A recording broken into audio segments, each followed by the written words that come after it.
Muy buenas noches, señoras y señores, ¿cómo están ustedes? Bienvenidos a otra edición del Péndulo por Unicanal. Hoy les proponemos, prácticamente es un solo tema, el de la reactivación económica y las razones por las que el Ejecutivo vetó la ley de preferencia para las industrias.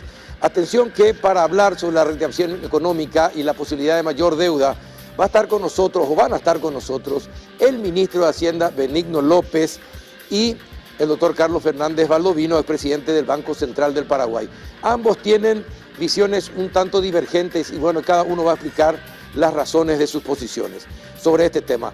El segundo y el tercer bloque vamos a hablar acerca del veto a la ley de preferencia para industria. En el segundo bloque nos van a explicar los argumentos del Ejecutivo, el canciller nacional de la República del Paraguay, Antonio Rivas, y la ministra de Industria y Comercio, Liz Kramer. Y el último bloque va a estar el representante de la UIP, el licenciado Gustavo Volpe, acompañado del presidente de la Cámara de Importadores del Paraguay, Nery Jiménez, también sobre este mismo tema. Y por supuesto, minuto a minuto vamos a estar informando lo que está aconteciendo en estos momentos en Ciudad del Este, donde la gente está enfurecida porque nuevamente al Alto Paraná se retrotrae a la fase 0,5, como dijo esta siesta el ministro de Salud Pública, Julio Mazzoleni. Acompáñenme que vamos a presentarles hoy este vino Aresti. Es Merlot de la cepa Merlot, una prestigiosa marca de esta conocida marca chilena. Este Merlot en boca es sedoso y estructurado con un atractivo carácter afrutado largo y persistente, y nos dejan su sabroso final, sus taninos maduros arropados de una acidez perfecta. Esta excelente marca es también representada por Nobleza SRL y puede contactar a los teléfonos 555-236 y 555090 si usted quiere degustar este rico vino Aresti. Así que salud, vamos a una breve pausa y ya comenzamos el debate.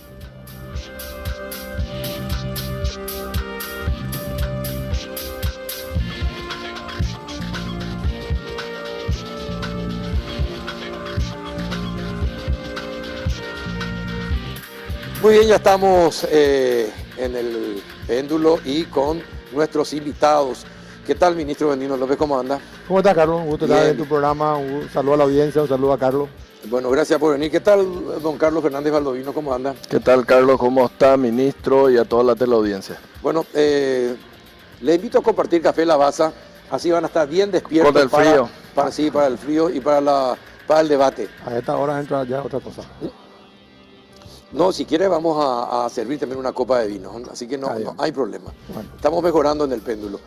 Bueno, tienen posiciones divergentes sobre los 350 millones de dólares.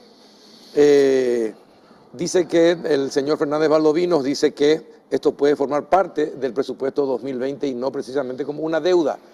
El ministro dice, y bueno, y que explique cómo puede ser. Ya estuvieron... La verdad que hay que hacer una aclaración. Vos me hiciste escuchar una parte nomás de la declaración de él. No toda la declaración de Carly. Ajá. ¿Verdad? Entonces, yo no creo... Ya le dio la respuesta a él entonces, ¿verdad? No, sí, mentira. Yo creo que eso es una parte del plan. El plan es mucho más grande que los 350 millones de dólares que podamos tener, ya sea vía redistribución de los recursos o vía crédito nuevo, o tal vez nada, ¿verdad? Habría que ver. Hoy tuvimos una presentación en el Senado con otras también personas que siempre colaboran, ¿verdad? O sea, yo creo que mirando en el contexto de todo lo que pasó con la pandemia, de todo lo que se hizo y de todo lo que se tiene que hacer, a mí el menor estrés que tengo con el plan es la deuda. Eso se puede resolver de alguna manera seguramente. Mi problema con el plan son todos los compromisos de retornar a la senda de la responsabilidad fiscal, que va a depender no solo del Poder Ejecutivo, sino de toda la ciudadanía. La última que estuvo por acá dijo que en 4 o 5 años se podría retornar a esa senda del 1,5. Esa es la visión de Hacienda. O sea, la discusión que tuvimos, según vos me habías señalado, yo te había dicho de que cuál es la otra opción. Y después le escuché toda la declaración y leí algunas declaraciones en el periódico y él habla de la redistribución, que también creo que se señaló hoy en su exposición. Pero, o sea, más allá de ese problema, o de esa discusión o de esa divergencia que hay, yo creo que tenemos que enfocarnos en la integridad del plan, ¿verdad? En cómo hacer que funcione para salir de esto, que nadie tiene la fórmula. Exactamente. Yo quería hacer esa aclaración porque vale es justicia reconocer de que me apresuré a hacer un comentario que no era del todo real. Bueno, perfecto. Y usted le envió rápidamente la respuesta. ¿Qué le dijo? No, conversaciones privadas ya. No, pero en serio, lo del plan, justamente la posición nuestra era de que es un paquete tan grande que termina la gente focalizándose por algo chico. El plan es 2.500 millones y digamos, empezar a ser controversial por 350 millones no vale la pena porque es mucho más que eso. Ahora, eso sí, el plan tiene diferentes aristas y yo quiero rescatar, me acuerdo que fue acá en el péndulo la primera vez que dije, ¿qué hay que hacer de acá para adelante? Y el principal foco tiene que ser esa asistencia social.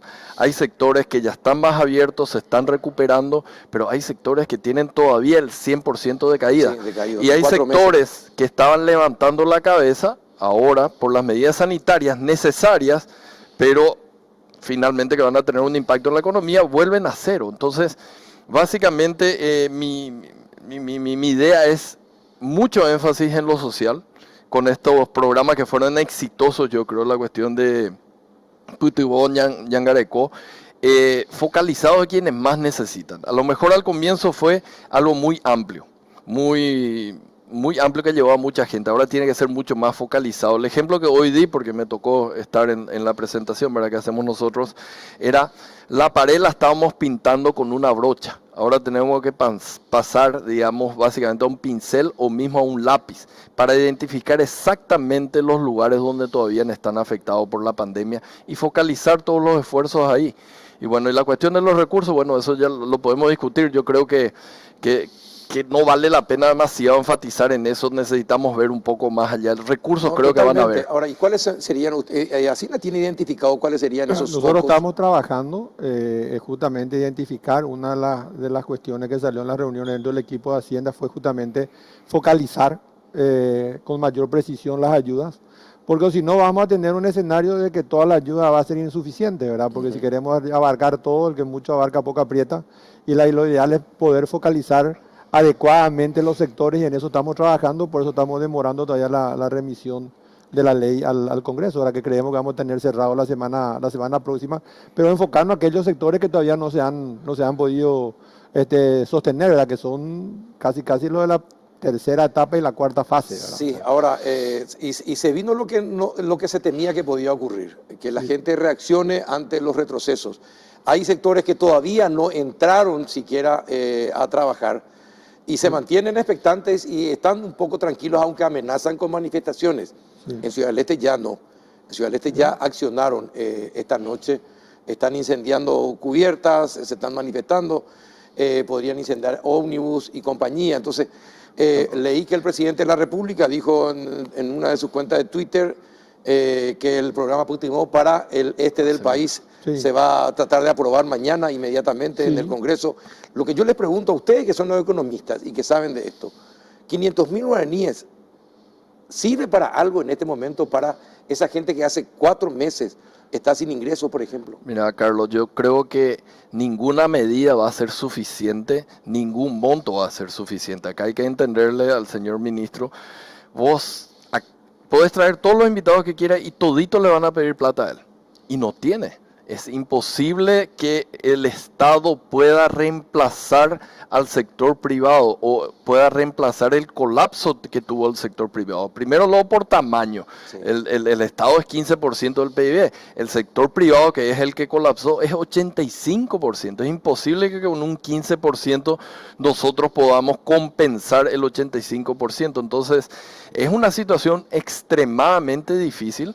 En donde no van a alcanzar nunca los recursos que se tienen disponibles. Por eso es que tenemos que lastimosamente hacer una elección, ver un poco el que está menos golpeado, va a tener que dejarlo un poco de lado, y el que está muy golpeado es el que va a tener que ser auxiliado de forma inmediata, más o menos como lo que tienen en emergencia médica los diferentes hospitales en términos de quién tiene que ser auxiliado primero. Lógicamente, esta cuestión de Ciudad del Este me parece muy bien que mañana se apruebe, es urgente. Esperemos que la clase política, si es que eso se necesita, que se apruebe en el Congreso, apresure esto, porque yo creo que va a ser importante para bajar un poco las tensiones sociales que existen ahí y desembolsar rápido. Yo creo que ya saben cómo hacerlo, ya tuvieron la práctica con el PTU 1, ahora con el PTU 2.0 yo creo que va a ser bastante rápido. ¿Va a ser posible?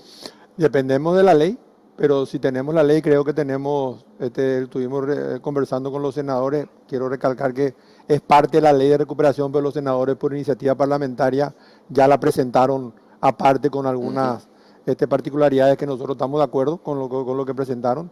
Creemos que podemos estar pagando, dando ese subsidio muy rápido. Ahora, pero de vuelta, en Ciudad del Este, ¿ustedes saben dónde tiene que dirigirse la ayuda? Nosotros tenemos identificado el sector vulnerable, ¿verdad? Pero es grande, ¿verdad? Entonces estamos identificando de acuerdo por descarte, como lo hicimos la primera vez, pero en este caso en la frontera vamos a tener que ser un poco más flexibles. ¿Y va a ser 26 millones, va a ser suficiente? 26 millones está pendiente de qué autorización tengamos, ¿verdad? Si son 4 pagos, llegaría a 26 millones, si son menos, sería menos. Nosotros creemos que el solo hecho de generar esta asistencia focalizada de manera regular mientras esto se resuelva, el retroceso son 14 días, ¿verdad? Seguramente va a haber, teníamos muy avanzado con Brasil, la apertura de la manera que se estaba hablando. Delivery en compañía. ¿Verdad? Entonces yo creo que en un mes va a estar de alguna manera, va a ser otra la foto. ¿Verdad? Y mientras tanto yo creo que es importante que esa asistencia llegue y nosotros vamos a hacer todo lo posible para que llegue de manera eficiente. Bueno, ¿y cómo se reactiva esta economía así en esta situación? El mundo está, el mundo no sabe qué hacer, porque no se puede planificar ni a corto, ni a mediano, ni a largo plazo, nada, porque los científicos están tan perdidos como nosotros. Y entonces se habla de las vacunas, pero las vacunas tampoco parece que van a ser suficientes, porque se tienen que hacer muchas pruebas, etcétera, etcétera, etcétera. Hoy explicaba el representante de la OPS en nuestro país.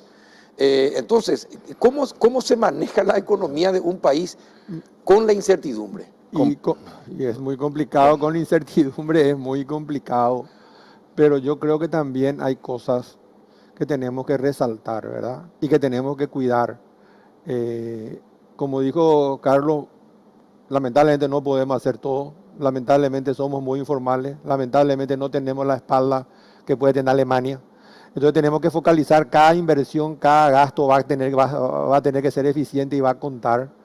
No podemos nosotros generar problemas para salvar esta situación. O sea, yo creo que no podemos generar un sistema, por ejemplo, que socialice todas las pérdidas. Sería poner en riesgo la recuperación futura del país. No podemos, a través de estas asistencias, generar alguna crisis financiera. Va a ser horrible. Y tenemos que tratar de llegar al sector informal, que eso es lo que nos cuesta, ¿verdad? O sea, y generar el proceso de formalización adecuado. Hoy, el ser informal fue una barrera para que mucha gente llegue a asistencia, llegue al crédito, llegue a mejores soluciones a la situación que se tiene, ¿verdad? No es fácil, hay que tener un equilibrio que hay que encontrar, ¿verdad? Y yo creo que estos diálogos suman, ¿verdad? Pero también la eficiencia en la tarea también es importante. Es decir, en la medida que la gente note eficiencia en la tarea del gobierno, confía. Sí. Pero si te encerraron 4 meses y te dijeron que durante esos 4 meses se iban a comprar todos los insumos para que cuando llegado el momento de los picos la gente estuviera protegida, entonces, pero después uno se da cuenta, 7% es según dicen lo que usó hasta este momento el Ministerio de Salud. Y la gente de Ciudad del Este, perdón ministro, la gente de Ciudad del Este es trasladada a Asunción o a otros hospitales en los alrededores, porque no están ni las camas, no están las terapias y no están los respiradores. Entonces, si te obligaron a quedarte en tu casa 4 meses, perdiste tu empleo, es difícil que tu empresa funcione porque no hay consumo. Entonces, por lo menos eficiente tenemos que ser. Vamos a poner en perspectiva, el que obligó a que nos quedemos encerrados es el virus, ¿verdad? Lo otro es una contrarrespuesta sanitaria a una situación incierta. Sí. Yo a veces pienso que la gente quiere que tengamos el pico y que tengamos el estrés que tienen otros países que hasta hoy no tuvimos. O sea, las medidas sanitarias fueron eficientes. Ahora, el problema de las terapias es un problema que no es nuevo, que no requiere solamente la cama, requiere todo el equipo. Empezando con los médicos que no hay. Pero por fin se tiene el dinero. Se tiene el dinero y se está usando. Vos sabés que es 7 millones lo que se ejecutó, pero hoy Salud Pública comprometió 238 millones de dólares en procesos que están todos comprometidos. Sí, en serio. O sea, yo no puedo ahora de la redistribución que me dice el Congreso, ya esos 238 no le puedo sacar a Salud porque están comprometidos en su proceso de licitación. O sea, van a estar, y la crisis todavía no terminó. O sea, nosotros estamos ahora en un paralelo, ¿verdad? La crisis sanitaria, consecuencia de la emergencia que tenemos por un lado, y tratar de reactivar la economía por el otro. No es que terminó la emergencia y ahora estamos todos en modo recuperación. Las dos cosas están pasando a la vez, ¿verdad? Hoy es un ejemplo. Un departamento volvió a foca cero. O sea, yo creo que hay que poner en perspectiva. Queremos ser más eficientes, queremos evitar todo el bandidaje que siempre hubo y que esperemos que no haya más. Pero también tenemos que ver lo que estamos haciendo, ¿verdad? Se está haciendo mucho. La gente ve, no crea que no ve la gente ve. Pero, vuelvo a insistir, se necesita ser más eficiente. Se necesita, ese es un desafío que tenemos. Y hay que contar la verdad permanentemente. Porque si la gente se da cuenta cuando se le engaña también. No sé, usted como es presidente del BCP, parte de un gobierno que analiza toda la economía y la situación sanitaria, ¿cómo podemos ser más eficientes? Es complejo, vos me hiciste esa pregunta, ¿por qué siempre el Estado tarda tanto, ¿verdad? Comparado con el sector privado, ¿verdad? Y pareciera ser que está en la naturaleza del sector público, por varias razones te dije. La burocracia. Entre ellos la burocracia es porque no le podés echar. En el sector privado vos fallás y te meten una patada si no tenés los 10 años acá, y en otros países si fallás te echan, no importa cuántos años tengas. Entonces hay mucho de eso acá y eso hace de que no sea fácil cambiar las cosas. Esto lleva un proceso, es muy engorroso. Esta parte de licitaciones también tiene otro problema, que es el miedo del burócrata de que finalmente esté envuelto en un escándalo. Yo creo que es desagradable eso, ¿verdad? Totalmente. Uno entra a la función pública y básicamente está desnudo, así gráficamente, ¿verdad? Porque declaraciones juradas, etcétera, etcétera, que me parece muy bien, pero es una situación incómoda para muchos y no quieren arriesgar, ¿verdad? Toda la reputación que tienen, ¿verdad? Le pasa al ministro de Salud, un renombrado médico que ahora, con todo esto que estás hablando, ¿verdad? Tal vez cayó un poco su percepción, pero bueno, hay que seguir remando. Acá tenemos que salir entre todos de este problema. Volviendo a tu pregunta de cómo solucionamos, es muy complejo. Este va a ser un proceso no lineal, va a ser un proceso de avances y retrocesos, Por lo menos yo esperaba, no deseaba, pero yo esperaba. Esto de Ciudad del Este para mí era algo previsible porque ocurrió en otros países. Y ocurrió en otros países de manera peor. Sí, más violento. Era mucho más violento. Tuvieron que volver casi todo el país a fase 0. Entonces, bueno, qué suerte que por lo menos solamente en esa parte estamos volviendo a fase 0 y no todo el país. Pero y así va a estar la economía, va a tener, digamos, buenos números y después va a tener malos números, buenos números y malos números, hasta llegar, digamos, a una normalización. No estamos normalizando ahora, pero no estamos normales todavía. Yo creo que esto va a demorar entre 18 y 24 meses para ver otra vez el Paraguay que teníamos prepandemia. 18 o 24 meses. Para darte un número nomás, nuestro presupuesto del año próximo es parecido al del 2017. Si vos mirás la recaudación que tuvo el Estado el año pasado y son casi 900 millones de dólares menos, casi 2 puntos del producto, eso te tiene que afectar. Sí, no, obviamente, todos sabemos que afecta. Todo suma, ¿verdad? Entonces yo creo que hay que castigar a los que hacen mal, con cinto y con más cosas posibles, pero también dar un poco de que a los ojos de todos se está haciendo bastantes cosas para tratar de lidiar con este problema. Un tema que yo creo que no le daba mucha importancia, pero el Banco Central tiene una trayectoria académica también, ¿verdad? Entonces una de las propuestas que me hizo José fue, hagamos unos seminarios los martes de noche. Sí. Y van a hablar todos los expertos de la región, del Fondo, del Banco Mundial, del BID, de la CAF, y yo les pido que ustedes vean y escuchen, porque por lo menos te dicen, ustedes están en el camino correcto, hay que mejorar esto, hay que mejorar allá, pero ustedes no son el resto de los países. No, totalmente. Ahora, es que es más grave todavía aún. ¿Por qué? Porque te están diciendo, vos tenés todo para salir de esto. Ahora, yo siempre depende de vos que haga lo que tiene que hacer. Claro, a ustedes siempre les pregunto en la radio, ¿por qué la imagen que tenemos internamente está tan depreciada comparada con la imagen que tienen del exterior de Paraguay?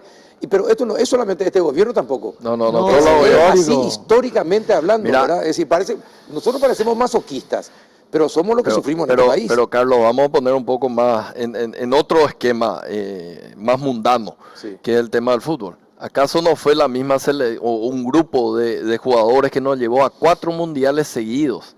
O sea, eran unos ídolos para todo el mundo. Sí. Casi le eliminamos a la campeona del mundo. Pero después cuando volvían acá, el primer partido ya se les silbaba eso. Imagínate que no nos van a silbar a nosotros que estamos en la función pública. O sea, básicamente te describe un poco la naturaleza del paraguayo, tanto en el fútbol como en la parte pública. Así que no me sorprende que nos miremos peor de lo que nos miren afuera. Pero no hay que amilanarse. El ministro no se tiene que amilanar, hay que seguir trabajando por un país mejor que todos queremos, que todos deseamos. Hay que seguir metiéndole pata. La cuestión del presupuesto nomás que él mencionó.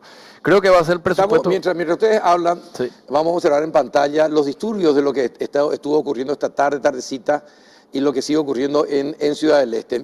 Así que mientras ustedes hablan, los televidentes van a estar observando también en sus pantallas. El presupuesto que vamos a tener en el 2021 va a ser el más importante de los últimos años, por lo menos los últimos 20 años seguramente. Va a determinar realmente cómo salimos de esta. Ya dijo el ministro, es mismo presupuesto del 2000. El presupuesto es clave. 2000. ¿Con este Parlamento? El presupuesto bueno, es por clave, eso, ahí es que voy, Carlos. El ministro dijo, tenemos el mismo presupuesto de 2017 en términos de ingresos. Esperemos que la clase política no tenga un presupuesto 2021 en términos de gasto. Acá hay que ser consciente de que la maquinaria no da más. Y eso incluye a todos, ¿verdad? Los que deciden y también los que exigen. Entonces, acá vamos a tener que hacer un gran pacto social. Los próximos 2 años acá va a tener que ser apretón de cinto, porque no alcanzan los recursos, porque retrocedimos, como dijo el ministro, al 2017. Si aprobamos un mal presupuesto, vamos a retroceder a 2015 o 2014 si es que seguimos así. Así que mucho ojo con esto. Y no solo vamos a retroceder, sino yo creo que es clave alinear las expectativas del sector privado. Es decir, el sector privado ve un presupuesto desfasado con unos gastos alocados y sin ningún compromiso serio de parte del Estado como Estado, no el Poder Ejecutivo nomás. Entonces, ¿qué gana de invertir va a tener? ¿Está en juego nuestra calificación? Si las calificadoras no ven un serio compromiso de volver a la responsabilidad fiscal, nuestra deuda va a ser diferente y vamos a endeudarnos más caro cuando estamos a un paso cerrado de inversión. Y donde lo que más nos reclaman son las reformas estructurales, que ahora estamos en un momento ideal para avanzar. Ayer justamente el representante del Banco Mundial en su alocución habló de un ejemplo uruguayo, que están por invertir en la tercera papelera, que siempre es complicada y que estaban haciendo problemas y se presentaron los líderes y dijeron, ratito, son importantes estos miles de millones de dólares para la economía, dejemos de macanear y que se haga la inversión. Entonces se ponen de acuerdo en cosas claves y nosotros esperamos ese tipo de acuerdo, ¿verdad? Porque si no hay comisión de por medio, no se van a poner de acuerdo. Bueno, mira, no sé, yo creo que hay más gente buena que mala. Ojalá. Y que va a primar la razón. En términos de presupuesto, mira, ¿cuánto tiempo tardó la ley de emergencia? Yo creo que en la emergencia se comporta a veces, hay que ver. Me acuerdo también la cuestión de, ¿sabes?, que quebraron los bancos, que se quitó una ley también en un fin de semana. Entonces, en situaciones de tensión a veces nos ponemos bien. Algunos aprovechan, ¿verdad?, para pegarle más al gobierno cuando está en el piso, pero yo creo que acá no merita pegarle al gobierno. Acá merita, digamos, apoyarle a Paraguay y a los 7 millones de paraguayos que somos. Llegaron 10.000 más, ¿verdad?, afuera. Todos tenemos que remar para este barco y bueno, estemos a la altura en serio, este presupuesto 2021 va a ser fundamental para saber cómo salimos de esto. Ahora, el Partido Colorado sabe esto, de la importancia del presupuesto, ese acercamiento entre los líderes, entre el presidente de la República y el señor Horacio Cartes, ¿puede contribuir para que en el Congreso se tenga esa noción? Yo te voy a dar de ejemplos nomás. Para mí es clave eso. Gracias a ese acercamiento intermitente, por decirlo de una manera, las veces que estuvieron cerca, sacamos leyes complejas.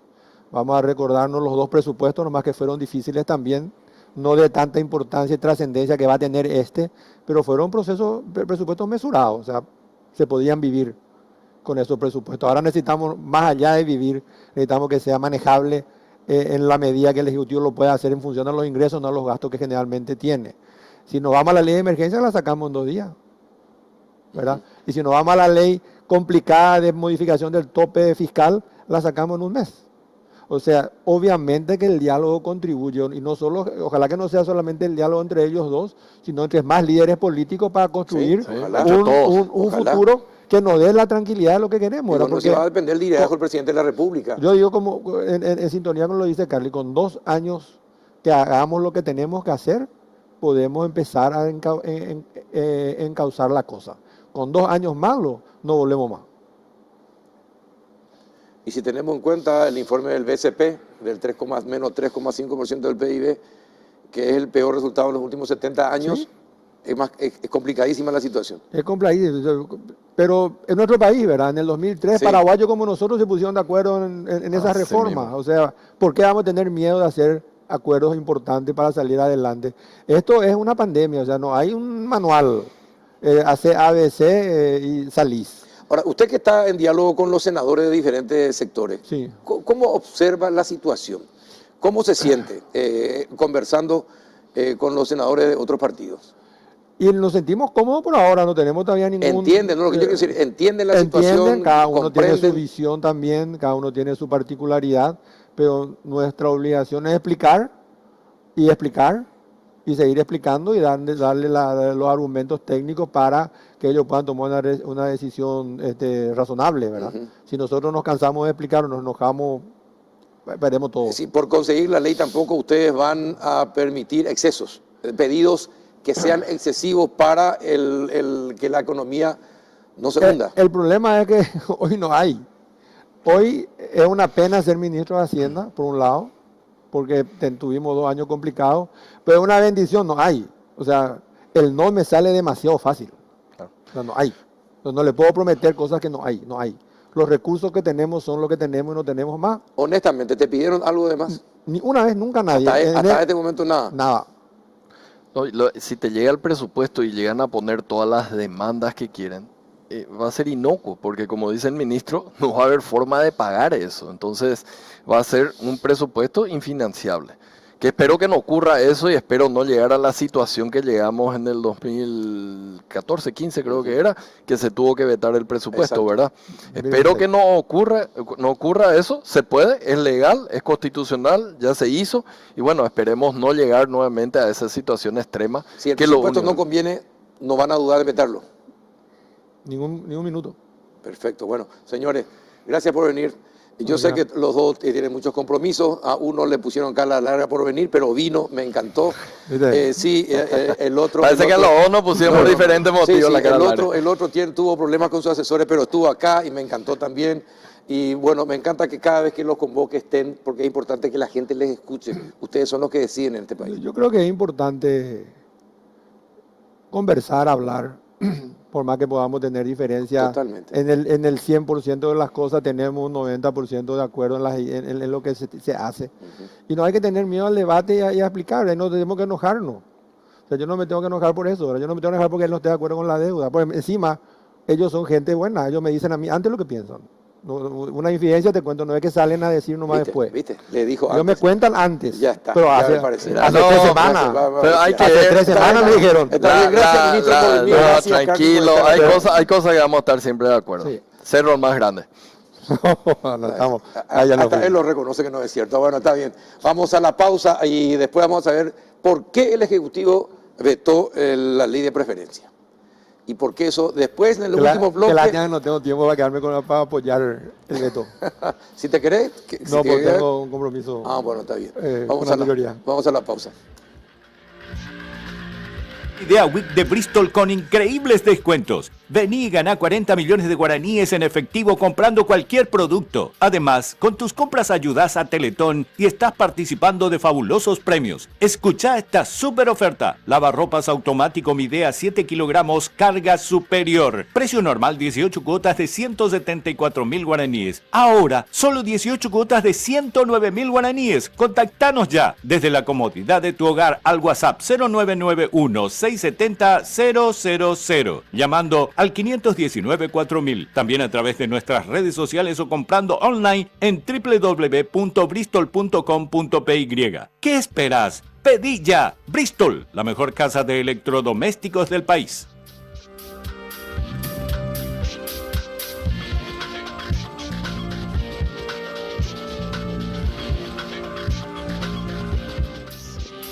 Buenas noches, canciller Antonio Rivas, ¿cómo está? Muy buenas noches, muy bien y gracias por la invitación. No, gracias por acompañar aquí a la ministra de Industria. Ministra Liz Kramer, ¿cómo está? Buenas noches.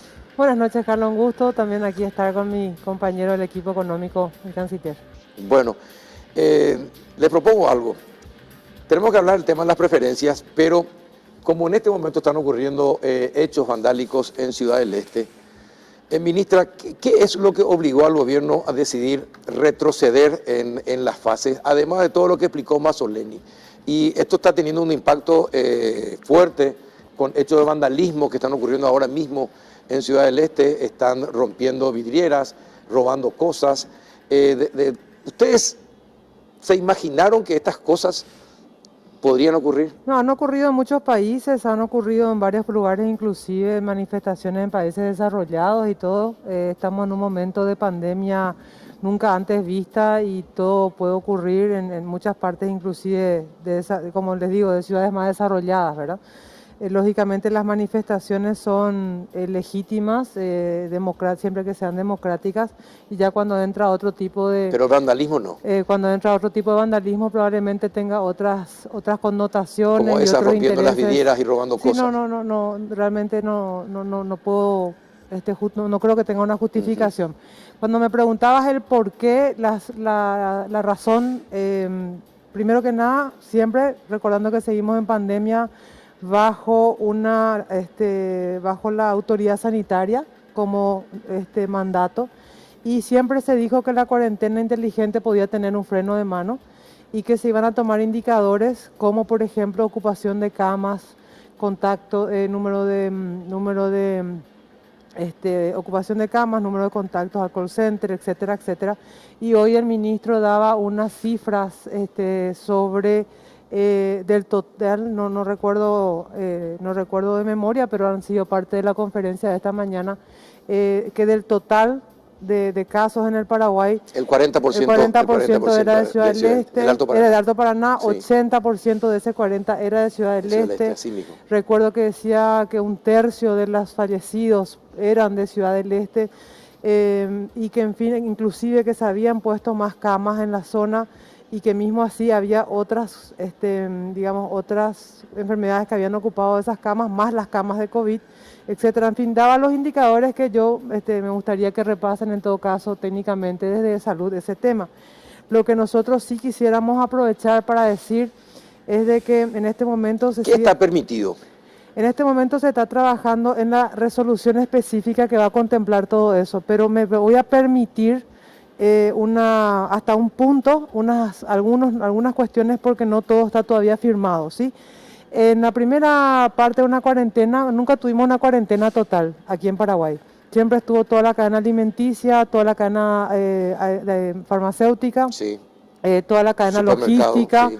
El comercio exterior a través de aduanas, todo eso. Los medios de comunicación. Los medios de comunicación, sí.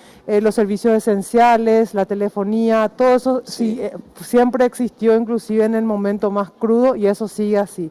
Como hemos aprendido que en fase 1 podíamos incorporar ciertas cosas y que no eran precisamente lugares de riesgo, traemos a esta fase, propusimos a Salud Pública la incorporación en esta fase de, y eso sí puedo decir, construcciones, fábricas.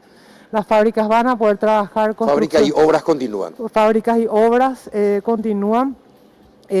También, obviamente, las estaciones de servicio, combustible, que es un servicio básico, etcétera. Toda la cadena logística, puertos, buques fluviales, líneas marítimas, transporte de carga, servicios aduaneros, todas tienen sus protocolos.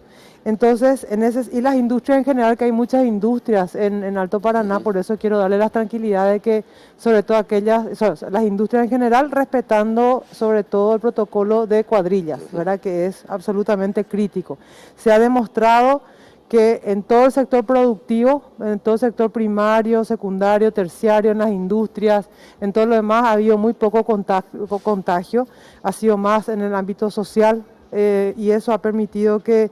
Esta zona, estamos viendo ahí, estas son las placas de lo que está permitido.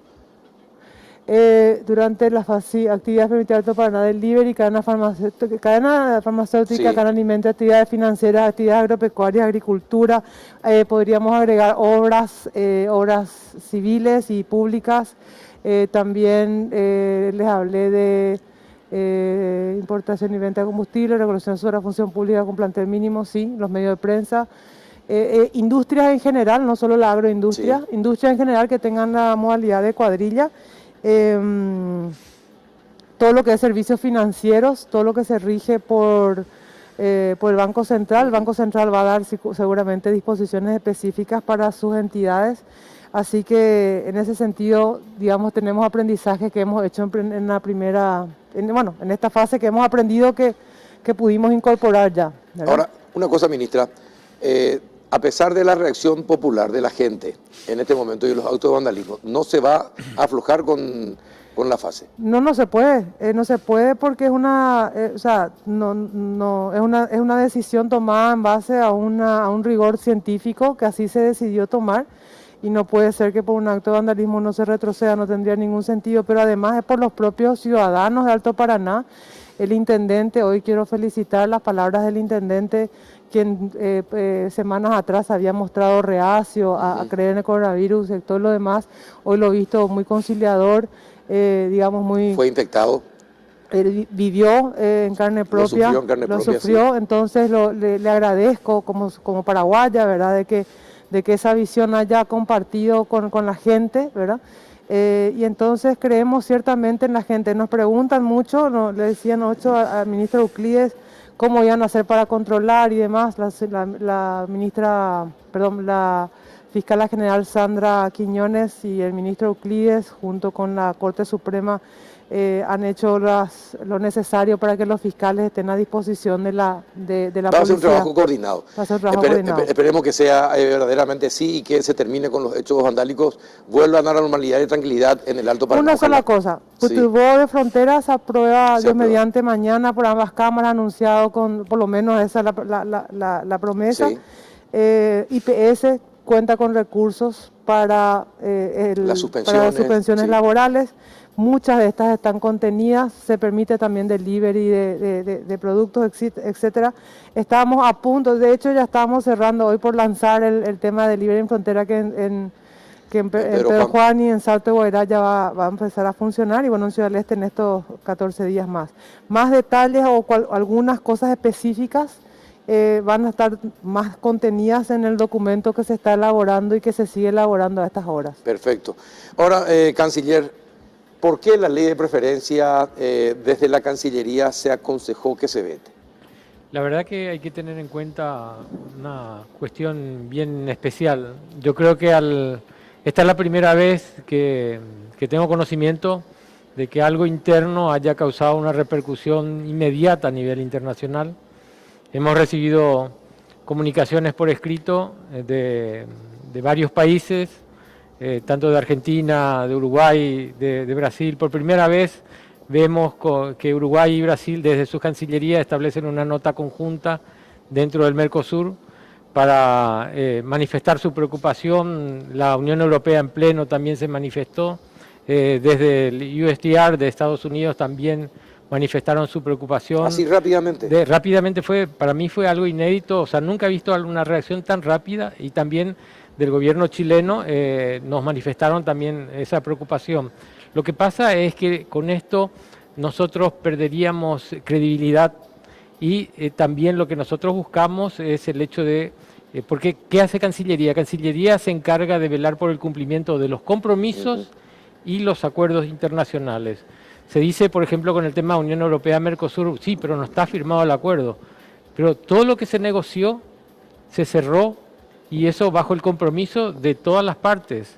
Si nosotros ahora, y conste que hay que aclarar aquí, que Paraguay fue el único país beneficiado dentro del Mercosur y que tiene una exoneración para la utilización en compras públicas hasta el 20%. No ocurre eso con Argentina, ni Uruguay, ni Brasil. Entonces, ¿qué pasa? Si nosotros volvemos a presentar el 40%, van a decir, ya se les dio hasta el 20%. Ustedes acordaron. Si ustedes quieren abrir, podemos abrir. Nosotros vamos a abrir por otros productos, por otros ítems. Entonces, se termina el acuerdo. O sea, volvemos a foja cero. Y justamente lo que no se quiere es eso. Es un acuerdo muy beneficioso para el Paraguay. Vamos a tener muchas oportunidades comerciales y de inversiones. Es un acuerdo que ya está llegando a la fase final de la revisión legal. Comienza ahora todo lo que es traducción. Son 18 idiomas, unos 5 meses. Y si Dios quiere, tenemos la firma a finales de año. Y el año que viene ya prácticamente en vigencia. Y tenemos que prepararnos para eso. Yo quiero hacer un llamado hoy día a que nos preparemos, que el sector privado se empiece a preparar, a aprovechar eso, porque el acuerdo Unión Europea-Mercosur va a tener una significación muy importante. El 10% del PIB podemos aumentar, pero para eso hay que aprovechar y tenemos que prepararnos. Tenemos de aquí hasta la entrada de vigor, no sea que justo cuando comience la entrada de vigor, nosotros vamos a empezar a ver qué hacemos. No, nosotros ahora tenemos que prepararnos. Para mí, esa es la mayor preocupación. Tenemos que tener las empresas preparadas. Nosotros tenemos empresas competitivas, pero tenemos que actualizarlas, tenemos que mostrarles, y desde Cancillería nosotros nos estamos comprometiendo a hacer eso, mostrarles lo que significa el mercado europeo y las oportunidades. Igual pasa con EFTA. Con EFTA también son 600 millones de dólares al año, que puede ser beneficioso para el país, y esas oportunidades hay que aprovecharlas. Por eso apostamos mucho por el sector privado, que queremos que sea competitivo porque va a traer beneficios para el país. Ministra, y desde Industria, ¿por qué se pidió el veto? Bueno, nosotros formamos parte junto con el canciller del equipo económico, que está conformado por una serie de instituciones, pero que además le llama a otras cuando es necesario para tomar una decisión que es compleja. Nosotros para digamos, la votación en el Senado no tuvimos oportunidad de opinar, la verdad que no llegamos, no nos contaron, no hablamos, siempre nos dijeron que fue al final una oportunidad, digamos, una iniciativa parlamentaria, y ya fue sobre hecho consumado, que para diputados sí pudimos expresar nuestras observaciones, donde decíamos en primer lugar, el proyecto dice que es para la pandemia, pero no tiene un tiempo. ¿Sí? El proyecto dice que tiene un apoyo para las MIPYMES, pero en sí la parte del proyecto no dice algo específico, podría decirlo. Entonces le sugeríamos de que tenga un tiempo, de que sea por rubros, porque Carlos, no tenemos ningún estudio. Nosotros hemos pedido a contrataciones públicas ya mucho antes de esta ley qué podíamos hacer por el COVID, durante el COVID, por la industria nacional, qué industrias podíamos hacer, cuáles podían ser más afectadas, qué podíamos presentar. Y en eso no estoy diciendo por hablar, acá están notas que hemos presentado a contrataciones públicas diciendo qué podemos hacer para ayudar a la industria nacional en este marco. Y que nos den datos que justifiquen eso. No llegamos a tener esos datos. Por tanto, el Consejo Nacional de la Competencia recomendó, igual que nosotros, que necesitábamos hacer por lo menos por rubros, poder decir en este rubro sí, en este rubro no, que podamos también decir, bueno, un tiempo, si es para las MIPYMES, darle expresamente, taxativamente una preferencia, y si es por la pandemia, pues darle un tiempo para que nosotros podamos trabajar también con los tratados. Todos los países hoy tienen alguna modalidad y nosotros no estamos ajenos.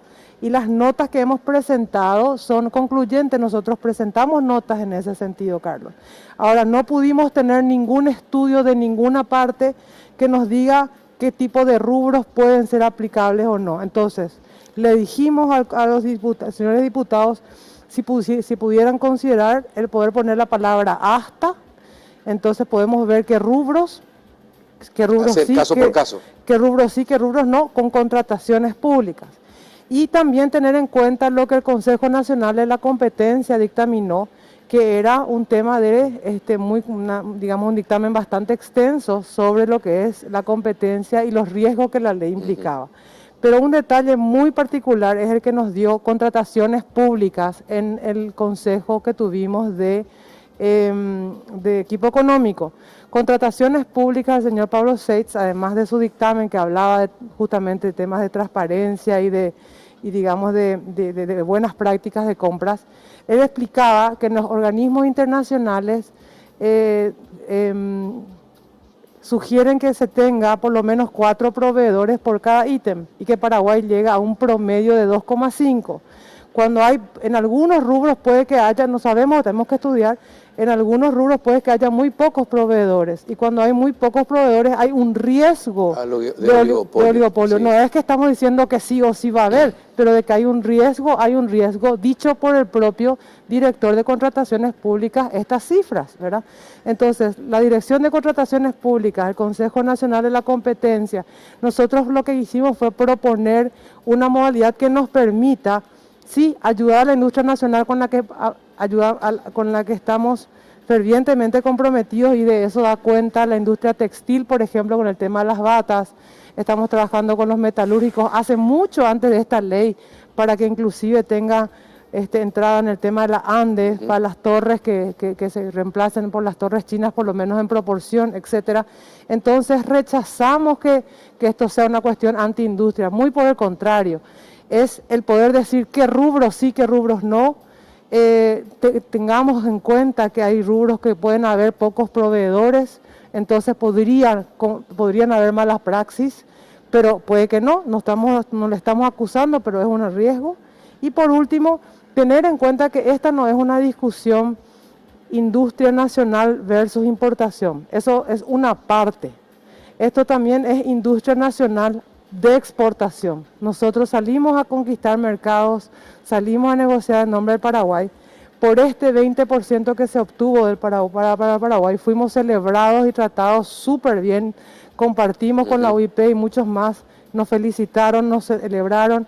Fue un gran logro y sobre eso mismo nos íbamos a echar para atrás. Entonces, dimos una alternativa que nos parecía razonable, no fue posible.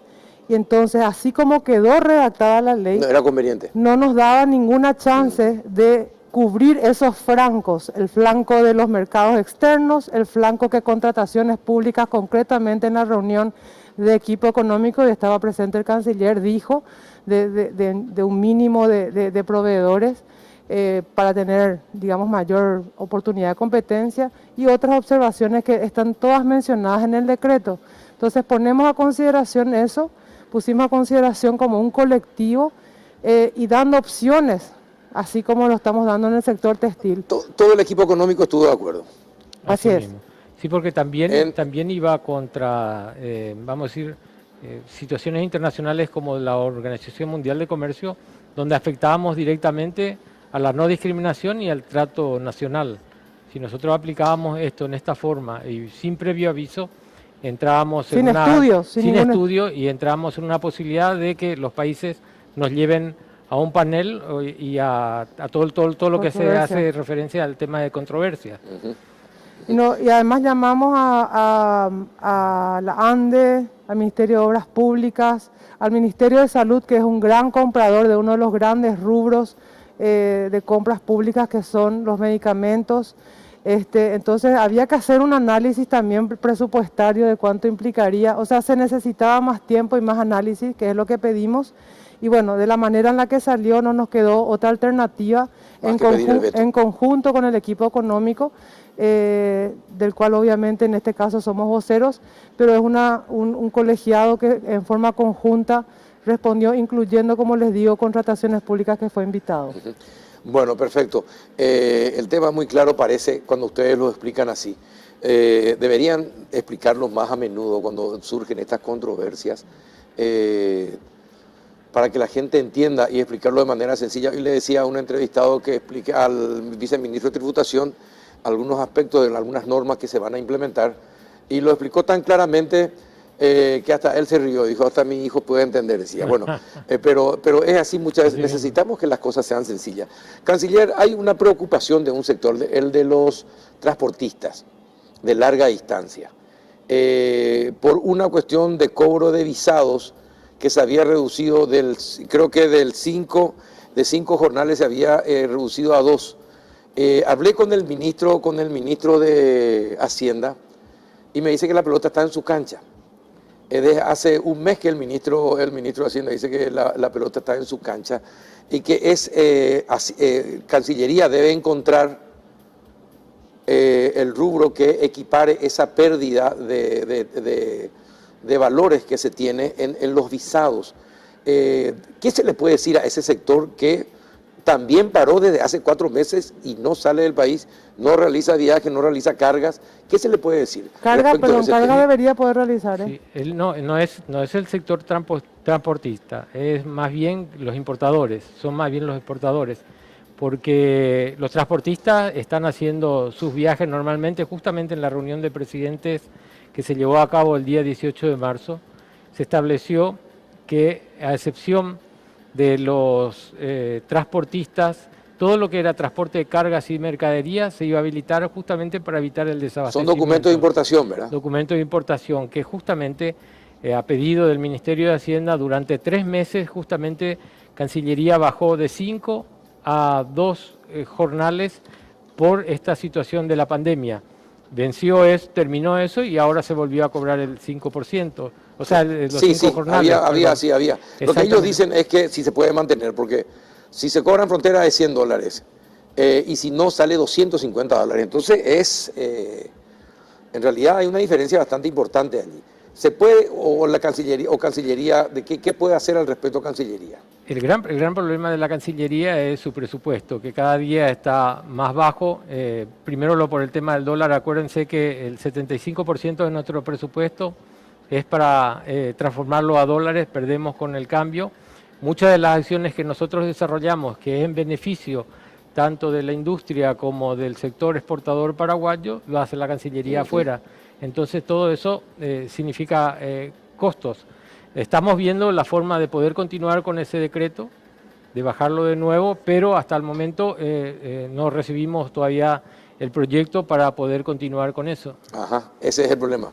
Hasta el momento. Bueno, ojalá que se encuentre una salida a este tema. Y con respecto al puerto de Buenos Aires, ¿qué pasó con ese puerto? Es una cuestión que lo está manejando directamente la ANNP. ¿No tiene nada que ver con Cancillería? No. ¿Nada? Nada. Ni siquiera un tirón de oreja a la ANNP si es que lo hicieron irregularmente. Pues ellos lo hicieron directamente.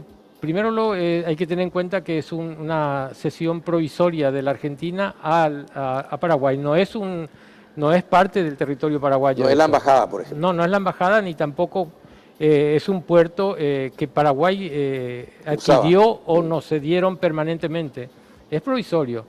Pero eso lo está manejando directamente Puertos y no puedo opinar sobre eso porque les corresponde directamente a ellos. A Puertos. Ajá. Bueno, vamos a tener que preguntarle al director de Puertos entonces.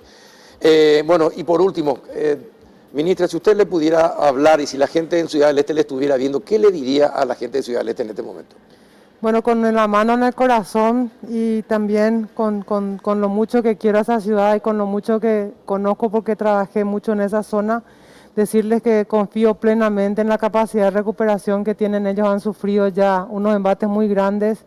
Venimos trabajando, cierto, con mucha lentitud, pero no ha sido fácil. Estábamos hoy por anunciar el tema del delivery en frontera, llamémosle por hacerlo fácil, no es el nombre correcto.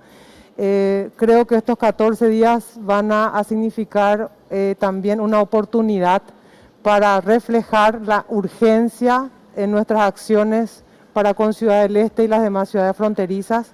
Creo que esa oportunidad, por ejemplo, de que se haga un putubo de frontera ya no más, es parte de esta situación.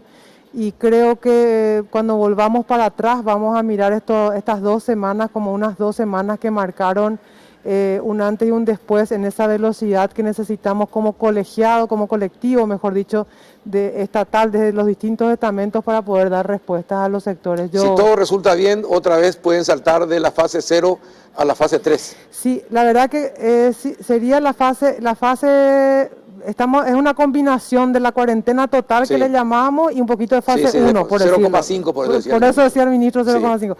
Sí, la idea, el ministro nos dijo 2 semanas y después recuperamos donde estábamos, que sería donde estamos ahora. Entonces, y decirles que todos estos sectores están, digamos, van a estar incluidos dentro de esa resolución de los que mencioné. Entonces vamos a tratar de que la mitigación sea lo máximo. También Itaipú va a trabajar con los gobiernos locales, con la Secretaría de Emergencia, para poder atender en territorio. Eso me lo decía hoy el presidente de la República. También hoy estuvieron reunidos, o sea, el ministro estuvo hablando ya ayer con el gobernador también, y repito, felicito esa actitud y espero también, me imagino que los líderes políticos locales sabrán comprender la dimensión. Cuando un día me decían unos amigos de Ciudad del Este, pues hablé con varios de ellos, nosotros queremos que se abran las fronteras, nuestros pechos serán las murallas. No existe tal cosa, porque el contagio no termina en un lugar, ¿verdad? Va continuando. Entonces, creemos que va a ser doloroso, pero nos va a obligar a todo el Estado paraguayo a acelerar mucho más nuestros tiempos para poder atender un territorio fronterizo, del que fuimos criticados, por cierto, por ocuparnos tantas veces en tantas reuniones, pero justamente es porque ellos tienen una situación muy particular, ¿verdad? Perfecto. Y termino una cosa, Carlos, si me permitís, decirte que en todo este tema de la ley del veto, en todo tiempo el equipo económico estuvo trabajando hasta altas horas de la noche en comunicación directa, y que todas las notas que fueron enviadas al Congreso fueron consensuadas. Yo particularmente lo consensué también con Pablo Seitz, con el ministro Benigno, con el canciller, con todos los demás. Así que por lo menos es lo que desde nuestra responsabilidad como servidores públicos nos corresponde decir. Con todo respeto y con toda humildad, creemos sinceramente que hemos hecho lo que consideramos que es más importante o que era importante para el país, y esperemos que así sea comprendido. Ministra, gracias por venir nuevamente. Muchísimas gracias, muy amable. Y usted, canciller, también gracias por venir. Muchísimas y espero que gracias. no sea la última vez, canciller, que venga. No, cuando quieran. No desaparezca tanto, por favor. No, yo estoy siempre firme, Bueno, está listo. bien. Le agradezco que haya venido. No, por favor, al contrario. Muchas gracias. Muchas gracias. A la vuelta de la pausa, Gustavo Volpe y Neri Jiménez también van a dar su visión acerca de la ley de preferencia, ¿sí o no? Ya volvemos. Chao.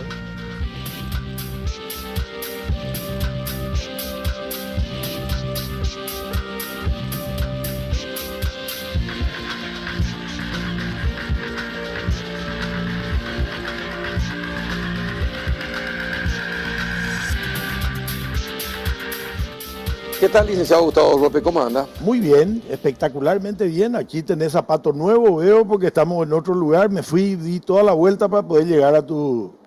¿No le dijeron que era acá? Ah, se fue al otro edificio. Me fui al otro edificio, di unas cuantas vueltas. Sí, pero... No, pero es cierto, volvimos acá al original. ¿Qué tal, doctor Neri Jiménez? ¿Cómo anda? Bien, bien, Carlos. Aquí estamos para responder a tus preguntas. Bueno, la ley de preferencia. ¿Cuál es la posición de la UIP? ¿Por qué la UIP se enojó tanto, licenciado? Porque se dicen mentiras. ¿Quién dice mentiras? Estos señores que estaban sentados recién acá dicen mentiras. El canciller dice que tenemos que respetar los acuerdos de la Unión Europea. ¿Qué acuerdo si todavía no se firmó? Y hoy Holanda se está uniendo a Francia, que no está de acuerdo por el tema de la carne. Sí, en entonces, ¿qué acuerdo? ¿De qué acuerdo qué acuerdo estamos mencionando? Aparte, Carlos, si hay un acuerdo internacional, está por encima de las leyes locales. De modo que el día que se firme el acuerdo, iba a estar el 20% y no el 40%. Entonces, primer punto. Segundo, el protocolo del Mercosur todavía en compras públicas no fue aprobado. Entonces, ¿qué mencionamos que el Mercosur se nos va a venir encima? Porque en esta pandemia se le da... Pero hablaron de que rápidamente reaccionaron Estados Unidos, la Unión Europea, Brasil, Argentina. Estados Unidos no. Estados Unidos no. La Argentina y el Brasil. Pero ¿qué? Espera un poco, Carlos. ¿Qué pueden decir Argentina y Brasil? Han desvalorizado este año 40% su moneda, lo cual le da una competitividad ficticia. Entonces me dijo la otra vez el nuevo embajador argentino que vino a la UIP, y le dije, decime una cosa, embajador, ¿qué es lo que estás diciendo? Si ustedes cuánto desvalorizaron sus monedas y la competitividad ficticia y el contrabando, ustedes saben que la segunda mayor compradora de la Argentina es Clorinda, una ciudad que tiene 60.000 habitantes. Y todo lo que se compra ahí es para meternos de contrabando. Entonces, ¿de qué Mercosur hablamos? ¿De qué protocolo del Mercosur hablamos? Mentimos, Carlos. Aquí tienen que ser, estas dos personas son muy buenas y tienen que decir, me bajaron la línea para que esto no se acepte. Pero aquí se dijeron muchas cosas y antes de hablar, Neri es un gran amigo y nosotros podemos tener discrepancias a nivel gremial. Y vos ya me conocés hace muchos años, Carlos, sí. Y yo soy un tipo muy enfático, sobre todo cuando defiendo una convicción. Yo te quiero decir de que lo que necesitaba el sector industrial era una señal de que se quiere desarrollar el sector industrial. Una señal de que diga, vamos a apoyar en esta pandemia al sector industrial, que puede ser un sector que sirva de motor para la reactivación económica. Pero algunos sectores fueron apoyados. El de la confección, por ejemplo. Claro. Sí, pero, ¿verdad? Es decir, cuando ustedes dicen el sector industrial, ¿a cuál específicamente? Le digo esto, le voy a explicar por qué. Porque hablando con otros industriales, dicen, y no estamos de acuerdo con Gustavo, yo creo que deberíamos hacerlo caso por caso, industria por industria. Entonces, y con el mismo énfasis que usted tiene, también ellos decían eso. Entonces, esta vez creo que no hubo unanimidad en la posición de la UIP sobre. Yo quiero saber tema. Quiénes son los que dicen eso para discutirle. ¿Sabes por qué, Carlos? Porque este no es un proyecto que nació en la Usted UIP. no anda escuchando más la 180. Bueno, no escucho más, no tengo más tiempo. Bueno, escuche, entonces ahí se van a Porque enterar. con todo este gran despelote, había también Unicanal, el noticiero Unicanal, vea. Este gran despelote me hace de que no pueda más ver nada. Estoy todo el día como Juan de Ayolas. ¿Cómo era Juan de Ayola? Y está detrás de los guaraníes. Está bien. Bueno, y para los importadores, ¿cómo es el tema? No, para los importadores, realmente yo quiero, como decíamos con Gustavo, somos grandes amigos, como él repetía, y creo que acá no hay una lucha entre importadores ni industriales. Nosotros tenemos bien claro, y creo que digamos, el contribuyente, el ciudadano paraguayo entiende perfectamente que esta ley que querían modificar, la ley 4558, y que en uno de los párrafos y en una de las líneas cambian de 20 a 40%, o sea, un incremento del 20%, en un 100% fue el incremento que se pretendía establecer en esta ley. Realmente el punto fundamental es que primero fue una sorpresa, y creo que lo dijo uno de los anteriores, fue una sorpresa esta ley porque entró en senadores, fue aprobado rápidamente de la noche a la mañana, sorprendentemente. Nosotros nos desayunamos con esa situación, automáticamente entramos a ver cuál era el estado de esa modificación de proyecto y de dónde venía y por qué venía de esa manera y por qué tan rápidamente, llamativamente fue aprobado en senadores. Pasa al día siguiente a diputados, en diputados lógicamente comenzamos a mandar notas, a hablar con ciertos senadores para ver, diputados, inclusive con senadores, por qué ocurrió esto. Inmediatamente los diputados habían pasado a las comisiones de trabajo como correspondía. Estas comisiones de trabajo entendieron perfectamente y en su mayoría dijeron que tendría que tener esta ley que se creó para este momento, esta pandemia, porque entró bajo esa figura para apoyar a las MIPYMES. Entonces, ellos se preguntaban definitivamente, dentro del contenido que ellos presentaron, decían, primeramente, no tiene temporalidad. O sea, tiene que tener un tiempo de vigencia durante la pandemia. No se incluyó. Se puso una sola línea. Segundo, no se previó cuáles eran los rubros. Hay rubros que sí pueden ser interesantes. Después no fueron para las MIPYMES. Yo te digo, Carlos, y le digo también a Gustavo, las MIPYMES solamente tienen 10%, menos del 10% de las compras públicas. ¿Ok?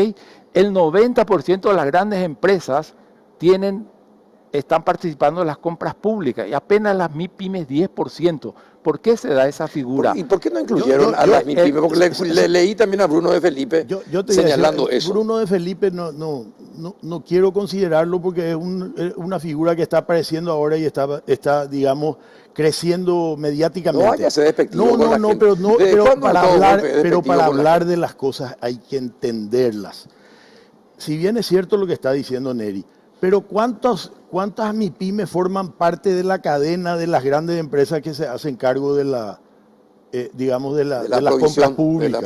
Entonces, vamos a analizar y vamos a poner en contexto las cuestiones como son. Gran falacia. Los industriales quieren que el Estado les pague 40% más. Y te voy a rebatir con tengo 20 argumentos, pero uno solo te voy a decir.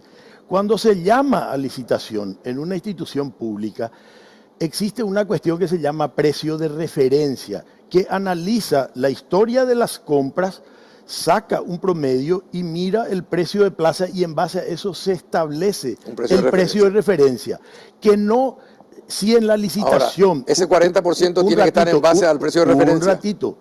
Si en la licitación existe un precio que sobrepase el 20%, la licitación se tiene que declarar desierta.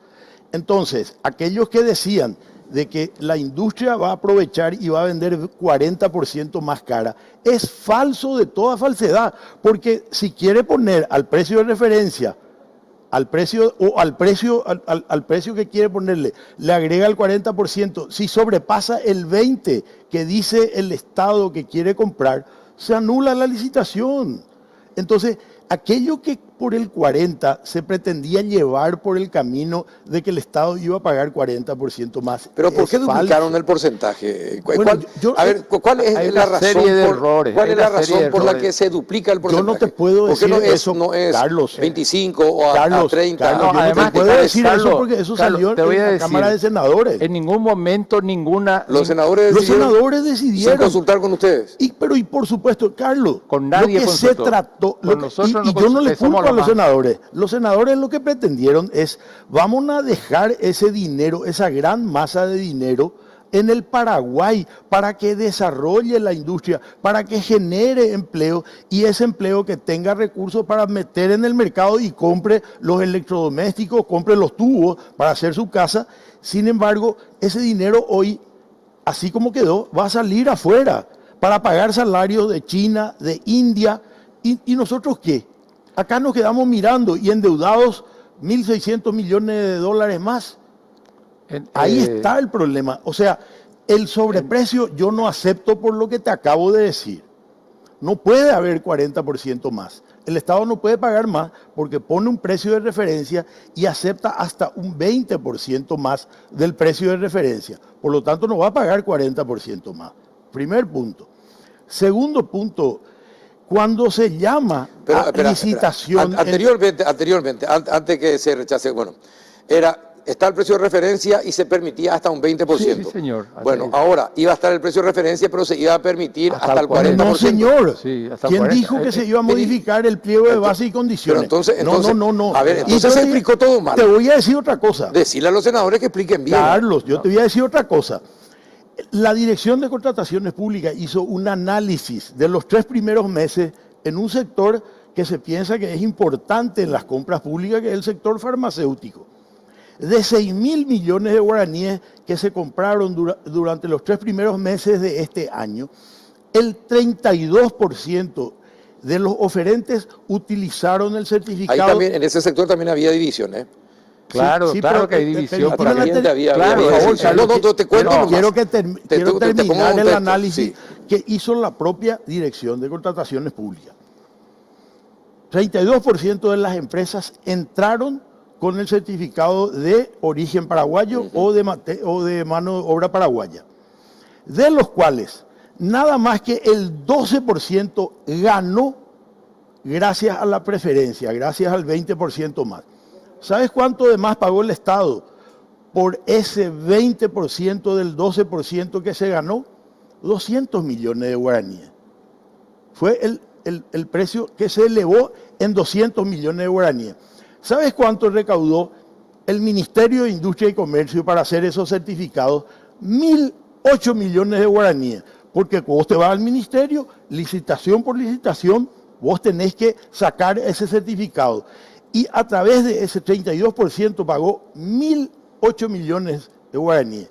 Y sin embargo, 200 millones fue el precio más elevado que pagaron las adjudicaciones que se le dio a la industria paraguaya por la preferencia. ¿Sabes lo que pasó? Carlito, sencillo, ya. Sencillo, Carlos. Lo que pasó es que cuando se hace una licitación a la baja electrónica, vos no sabés si él es importado, vos sos importado, vos tenés 1, 2, 3, vos sos el cuarto. Vos querés ganar la licitación, tenés que poner tu mejor precio.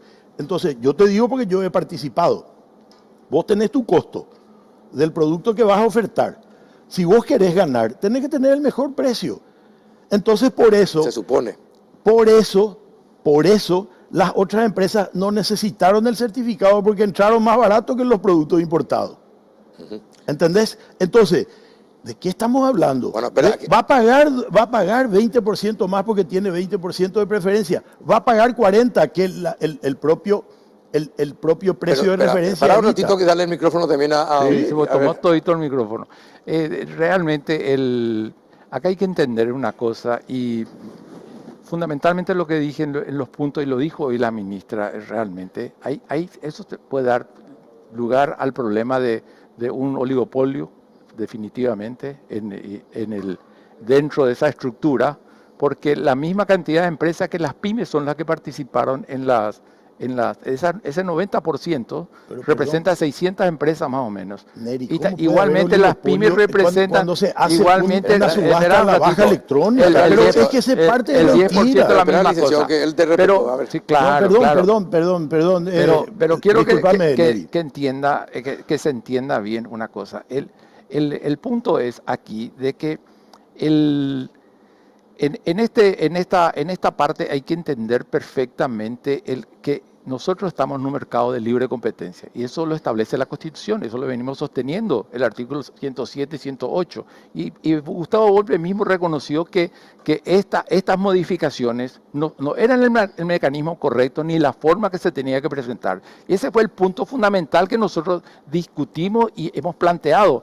Incluso estábamos a favor de las MIPYMES si la industria proyectaban esta idea hacia las MIPYMES. ¿Por qué? Porque las MIPYMES eran las que podrían ser más beneficiadas en el sentido de que se haga durante esta pandemia, que se pueda conservar la mano de obra, como decían los industriales, pero en este momento no fuimos consultados. Ninguno de los gremios afectados de la parte importadora y de comercio en general no hemos sido consultados. En senadores pasó como un tubo esta ley, en diputados no reconocieron nada, se votó. Esta es una votación política, no fue una votación analítica. Ese es el problema que ocurrió en ambas cámaras. Y esos son los puntos que se tienen que tomar en cuenta. Estamos en un mercado libre de competencia, en donde tiene que haber libertad de igualdad de condiciones. Es fundamental, lo establece la Constitución. Y la ley de contrataciones habla fundamentalmente que tiene que haber precios, buenos precios, calidad de productos, tiene que haber igualdad de condiciones y libre competencia. Insisto, esos puntos. Porque, y hoy creo que tienen la mejor oportunidad los senadores y los diputados de poder analizar cómo debían de haberlo hecho. En diputados se analizó, pero no se tomó en cuenta lo que pidieron las comisiones. Y fueron bien claros las comisiones. Temporalidad, pidieron efectivamente que sean para rubros definidos, que esté bien definido para las MIPYMES, que no se hizo, ¿no? Y fundamentalmente lo que dijo la ministra también, buscar de que no se consiga que las empresas puedan buscar que 3 o 4 empresas sean las que siempre estén llevando el grueso. Hoy día hay 200 millones, en este momento el Ministerio de Salud, hay 200 millones de dólares que se va a aplicar a las licitaciones de salud pública solamente, ¿no? Y eso, Carlos, eso le va a Carlos, representar, eso va a representar, no, ya te doy. Eso, hablan de inconstitucionalidad. Acá hay un ahí acuerdo de sentencia. De 200 millones. Ahora termino. Estamos yendo Gustavo. No, de 200 millones estamos se va a pagar. por la rama. Si él da Vamos a número, yo te discutir. digo, 40 millones de dólares más va a pagar el Estado. ¿Y qué nosotros proponemos en los gremios? Y él sabe, nosotros estamos proponiendo controlar el déficit fiscal, que vos sabes bien. Estamos proponiendo, ¿qué cosa? Bajar los gastos y los valores de compra, los niveles de compra, porque el Estado tiene que aplicar eso en salud, educación y infraestructura. Perfecto. Porque si no va a comer todo el programa. Estamos, hablaste la mitad del programa, dale 5 minutos. Un segundo, ahora pero sí. Nos vamos por la rama, porque él dice que es inconstitucional. Y acá hay un acuerdo de sentencia del 14 de diciembre del 2011, cuando hicieron una inconstitucionalidad, cuando subimos del 10 al 20, ellos dijeron como ahora de que es inconstitucional y el acuerdo de sentencia no nos dio la razón a nosotros. El acuerdo de sentencia dice de que no es un problema constitucional el hecho de que el gobierno quiera privilegiar a un sector. Y acá está. Yo lamentablemente yo no hablé de constitucionalidad, dije constitucional, lo que dice la Constitución. Bueno, pero es libre lo que dice competencia, la Constitución libre competencia, es inconstitucional igual. Si es que se hace en contra. Y acá está de que eso es falso. ¿Cómo? Lo que dice la ministra es falso. Acá está el acuerdo de sentencia. Y Carlos, mañana vos podés verificar, te doy el número. No, está bien, pero vos sabés que las sentencias de la Corte son para cada caso. Si ustedes quieren, tienen que volver a presentar pero otra acción de Carlos, estamos hablando de que cuando subió del 10 al 20 se hizo una inconstitucionalidad y acá está el resultado. Perfecto. El resultado dijo, no es inconstitucional, dijo la Corte. Acá está. Yo lamentablemente no traje los documentos porque me dijeron, no vaya a hablar ya de eso, vamos a hablar de política industrial, vamos a hablar de otra cuestión, porque cada punto de las cuestiones que ellos dicen, que es lo mismo que dice el gobierno, que es lo mismo que dice el equipo económico, le puedo rebatir con datos, así como el acuerdo de sentencia número 600. Vamos a hablar de la política que dijiste, Gustavo. Vamos a hablar. Entonces, que no me digan que es inconstitucional porque no es. Ahora, vamos a hablar de esa política. ¿Qué van a hacer, por último, antes de para ver, cortito, por lo menos 5 minutos, vamos a hablar de la política que usted dice? Industrial. ¿Qué va a hacer ahora la UIP con el veto? ¿Van a volver a hablar con el Parlamento para que se ratifiquen? Pero por supuesto, ayer le dijimos al presidente de la República que nos dijo de que él hizo un acuerdo de que y llegaríamos al 20%, y es cierto lo que dice la ministra, la UIP aplaudió de que hayan conseguido que el día que se firme el acuerdo con la Unión Europea y Mercosur, entonces nos iban a mantener ese 20%, pero estamos hablando de pandemia. Esto es una cuestión atípica mundialmente, en donde los gobiernos y el propio Trump, ¿verdad?, está tratando de que el propio mercado americano, que es la economía más grande del mundo, trate de captar y de fabricar y de ponerle mano de obra a las cuestiones que se van a necesitar. Y de eso se trataba esto. Y estoy de acuerdo con que no se puso en el considerando que esto tenía la temporalidad. Debería ser temporal. Bueno, 1, 2, de que se tenía que respetar, como una ley no puede decir no se va a respetar el acuerdo con la Unión Europea, ¿verdad? Pero nosotros le propusimos, le enviamos un borrador de nota al presidente de la República en donde le decíamos, la UIP se va a convertir en el vigilante de que no haya oligopolio, de que no haya abusos, y en el caso de haber oligopolio o abusos, la propia UIP iba a pedir la derogación de la ley. Pero eso es lo que teníamos que haber hecho junto con pero ellos. Bueno, pero con el salió Senado. antes. No tendríamos que permitir eso. Y salió antes. Y bueno, yo no puedo... Pero vamos a hablar de políticas públicas. Yo no puedo decirle a la Cámara de Senadores, que tiene una iniciativa de que se quede aquí el trabajo, de que se quede para desarrollar la industria, yo no puedo decirle, señores senadores, ustedes están equivocados, tengo que apoyar. Porque nosotros estamos cansados de ser industriales en este país. Porque en este país el industrial es un héroe. Es un héroe, Carlos. Y me escuchaste varias veces decirte ya eso. ¿Por qué? Porque todo es adversidad. Todo está hecho para que se traiga de afuera. Todo está hecho para que se traiga de afuera por la aduana y también por el costado de la aduana. Yo les pregunto una cosa. ¿qué va a pasar cuando se vuelvan a abrir la frontera? Si hoy con la frontera cerrada tenemos un contrabando que a ellos también les perjudica, a todos nos perjudica, ¿verdad? Y cuando se abra, ¿qué va a pasar con Brasil, que tuvo una desvalorización galopante, y Argentina igual? Nos van a hacer tabla rasa, Carlos. Y nosotros acá cerrados y escuchándole al embajador argentino y brasilero plaguearse porque queremos que las compras públicas durante esta pandemia se vaya a la industria nacional. Ahora, si hay contrabando también es porque las autoridades lo permiten. Y es lo que digo.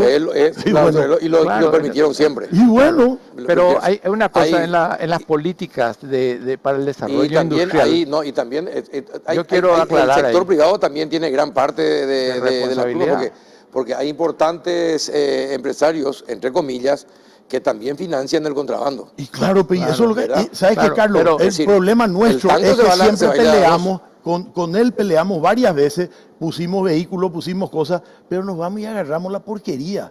Nos agarramos al gran financista, al gran contrabandista. Y yo te digo una cosa, el contrabando, ¿con qué se hace? Con dinero. ¿Dinero que se saca de los bancos? No, señor. Es dinero del lavado de dinero. O sea, ahí hay otro delito y nadie hace nada. Y CEPRELAT lo que hace es cuando él deposita $10,000, le preguntan si sacó del colchón de su abuela. Y a nosotros también. Pero los contrabandistas, nadie les controla. Ese es el problema. Pero dentro de la política industrial, yo quiero definir un punto que él tocó hace rato. Me quedan 2 minutos. Sí, es muy importante entender que los industriales deben de pelear también con el Estado. El Estado tiene la responsabilidad de darles a ellos especialmente para, digamos, capital de trabajo, financiación a largo plazo, que ellos tienen que pelear, tasas preferenciales, créditos que vengan realmente para favorecer a la industria, desarrollar la tecnología industrial. Eso lo demostró y lo dijo, y creo que la ministra, sobre el tema de las empresas que se dedican a la parte de tejido y a confecciones. Y también tenemos el tema de que no solamente la capacitación, no tenemos traer profesionales del exterior, generar un área industrial realmente de primer nivel. Tenemos varias áreas industriales, pero no están trabajadas. Y en eso, Gustavo, ese es un trabajo que tienen que desarrollar ustedes. Y no ir por el lado de productos de preferencia que solamente benefician a pequeñas cantidades, grandes empresas. Y vos sabés bien eso. Y no beneficia. Nosotros hubiéramos aplaudido cada vez más si iban orientadas a las pymes.